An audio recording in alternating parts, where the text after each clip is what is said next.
This episode's FTR shoutout goes to JackSommer5481. Leave a comment down below to have a chance for a shoutout in the next episode. Make sure you're subscribed. What is going on, ladies and gentlemen? Welcome back to Fish for Thought. It's your number 1 favorite host with your number 4 favorite host. What? Welcome back once again to your favorite Monday show. If you are new here, basically what we do here is review some fish tanks. Help me! Ranging from really good, like 5 out of 5 out of this world good, to some of the lowest of the low. God cannot help these folks because they choose not to help themselves. And we got no sympathy for people who got no sympathy for live animals. We don't ask for much. You don't have to be a vet to know some basic care levels of betta fish. You don't have to go through 4 years of veterinary school to know how to Google something for 60 seconds. If my 6-year-old sister can do it, I believe anyone out there can. And those who choose not to Are worse than scum. Without further ado, fish tank review. Alright, so apparently this fish tank belongs to someone's teacher. The teacher found out the student likes fish keeping, and so the teacher wanted to show them their tank. And this is their tank. Something to truly be proud of, apparently. Teach must have thought they'd done something. Maybe try to educate her. When the student becomes the master. One type of aquarists spend hours, days, or longer researching their stock levels and whether the fish are compatible with each other. Then there's complete cluster Fs like this. There are people with no interest in fish keeping who will look at this and think this is a ghetto. Exactly, you don't have to be a rocket scientist. All you need is 60 seconds and access to Google. How big should betta fish tank be? How big should goldfish tank be? And of course, try to seek out the more credible answers.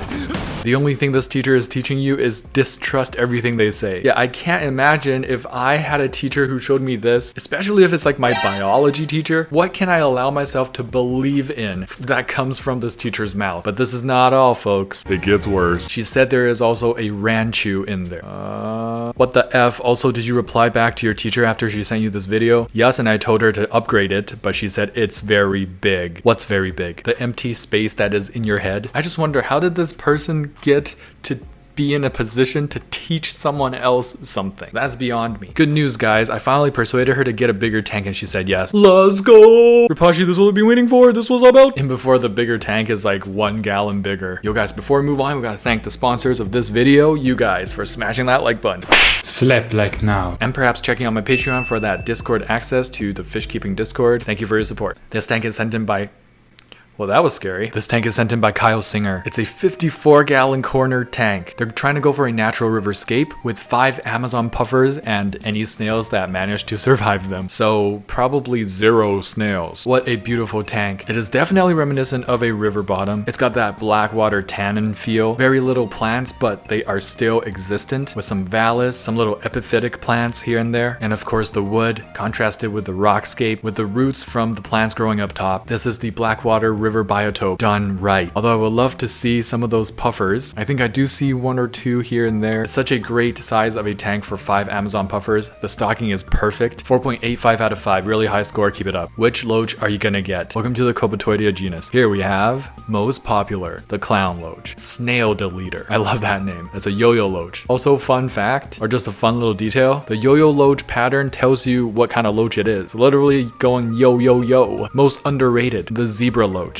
Maybe most hated, the skunk botia. See, the word Loach is not even in this name. Yeah, this is like Chinese algae eater levels of hate. This exists. I don't know what kind of Loach that is, but damn, that is a colorful looking fish. But I don't think it's very readily available in stores because I've never seen one in my stores. Wrigley. I will call them spooky nudes. Nope ropes or Halloween snakes. Stingray needs to be in a group Loach. I think that is a chain Loach. Makes sense, you know, they move in a chain, but most of these are supposed to be in a group, technically, except for maybe the stingray Loach. Good luck even finding this one. That looks like a clownfish. I've never seen that before. Looks like a coolie Loach reskinned with black and white markings instead. That's pretty sick. The Merc Saucer sent in this plant tank corner. Beautiful little plant corner. Little ecosystem corner, if you will. I think those are pothos. Maybe some peace lily action. Maybe some corn plants. We got calathea. That's right, folks. I'm getting better and better at identifying some plants that are not aquatic. The tanks themselves, we got a fish bowl and we got a small nano tank as well. Doesn't look overstocked. shocked. I'm not sure what's in these ones. Hopefully nothing too big, nothing like a betta. Maybe like some shrimp, that would be perfect. The nano tank can probably take true nano fish like Galaxy rasboras or Chile rasboras. I don't have clear enough of a visual to actually rate the tanks by themselves, but from what I see here, and if the husbandry is on point, I'm giving this whole corner a 4.75 out of 5. Really nice, keep it up. Finally figured out a way to store all my test kits. Fingernail polish rack from Amazon. Mounted it to the inside of the cabinet door. That is so satisfying. That is ingenious. Damn, I gotta look into this because that just created a lot of surface area to put a lot more products. And once you keep a clean and well thought out station like this, it's just easier for you to get yourself to do these tests, you know? 5 out of 5 hack. Sleeping Loach nearly gave me a heart attack. Why do they sleep like this? Oh man, if I saw that, I'll definitely poke it a few times before burying it in my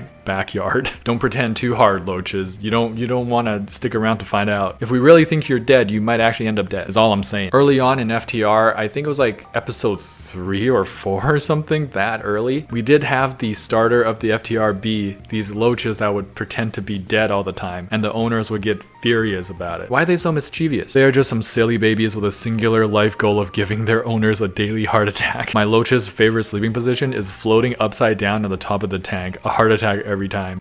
Top 10 questions I will ask Jesus when I see him. I pre-portioned my fish food when I'm out of town so the sitter can't overfeed the tank. I feel pretty smart. So many hacks. Another genius move. This episode is too big brain, bros. IQ is too high. Who would have thought? Pill case. I would say this is a must have if you have multiple tanks, especially, and you have a babysitter or your fish sitter come in when you have vacation. Heck, I would even do this if I have too many tanks just to keep track for myself. This tank is sent in by Hayden H. We've got a betta fish, 3 Amano shrimp, and 1 olive nerite snail. What a cute little aquascape, and that nice blue color on the betta fish. Although we don't know the size of this tank, I'm gonna have to say it's a little too small. It's probably around 2.5 to 3 gallons. I would say if you can, please upgrade or put your fish into a bigger tank. The snail and the shrimp can stay, but pretty lucky that you have a betta fish that is not going after your Amano shrimp. I think my favorite part of this tank is the tiger lotus. You've kept it so small, so short. It almost looked like a zoa. Is that what they're calling it? Zoas in the saltwater tanks? But I am ultimately going to leave this tank unrated just because I believe it's a little bit too small for your betta fish. I know you've all heard of the movie Coraline, but are you ready for...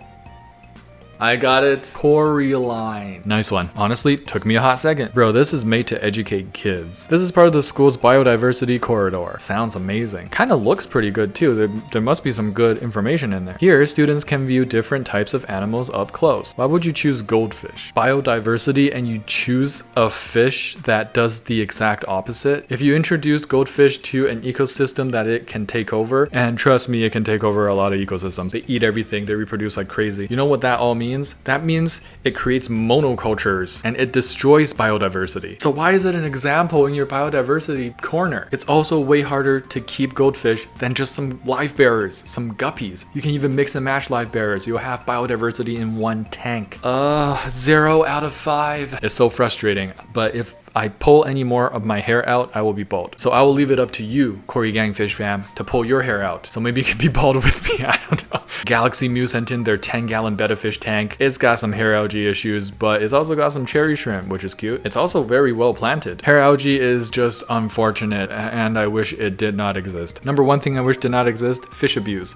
Number 2, hair algae. You got mad floaters up in this stuff. So it's no secret to say that cherry shrimp doesn't do anything to cure hair algae at all. Amano shrimp, yes, if you soften up the hair algae by giving some blackout days to your tank and starving your Amano shrimp a little bit. I hope the best for you as you go into war with hair algae. The good fight must be fought. Otherwise, your scape looks pretty nice. It's got some artificial skull in there, but you know, it doesn't take away from the scape. Kind of adds to the mystery of the overplanted jungle look. Looks like some branches you foraged somewhere. 4.35 out of 5, keep it up. These two hang out like this quite a bit. Granted, I'm not sure Thomas the turtle is quite aware of their relationship. Oh yeah, I'm pretty sure Thomas is quite aware. The shell is a part of its body. It's like almost like kind of skin, but obviously not as sensitive as the skin that we have, but it's filled with nerve endings. So hopefully it's not being damaged by the crayfish. You gotta be a little bit careful. He rides his trusty steed into battle. To fight hair algae, his name is Windjammer, the finest stallion the stables. Really jams that wind. Run, Thomas, show us the meaning of haste.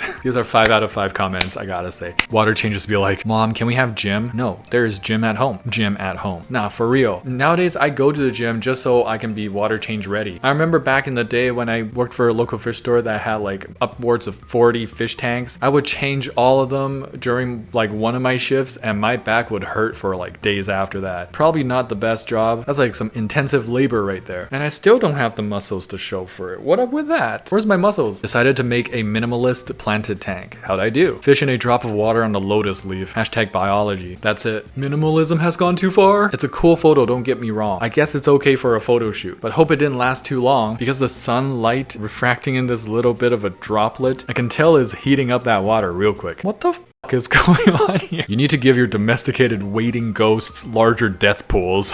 I understand if you can't find a real well, but you need an enclosure at least 5 times the size of the spirit itself. What a perfect place to end this fish tank review, I guess. Yo, what is going on, guys? Welcome to the end of the video. What a heck of a ride that was. Hope you guys enjoyed. Hope Rapashi and I helped your Monday go just a little bit better. But we can't let you go yet without answering this week's Katua. Now, guys, following the last thing we reviewed on this episode, it's a fair question to ask. Do you believe in ghosts? Maybe even seen a ghost or some kind of unexplainable encounter? Moi? I have not, but every time after watching a horror movie, I suddenly believe in ghosts for about 3 months. I can't use the washroom without crying because I think there's an entity standing right behind me all the time. What about you guys? I'm curious, but also kind of scared to check the comments now because I don't want to get spooked. All right, y'all, that's it for me. If you enjoyed this episode, please smash that like button and subscribe. There'll be more videos to come, and don't forget to get your hands wet. Tetra, we in a spot, coming in hot. Ventral fin dot, acclimate that. With my shoal at, cure my fin rot from Cariciformes, stupor at your rodon. Hold on, there's not another fish that you can wish for. Lit fam says I finna one. I finna gone 3 days without furt. I'm an addict, like fanatic. I'm a baddest, no tabs, only dirt. My Corey gang so loyal, black Tetra go skirt. We came to play, came to silence. Gang.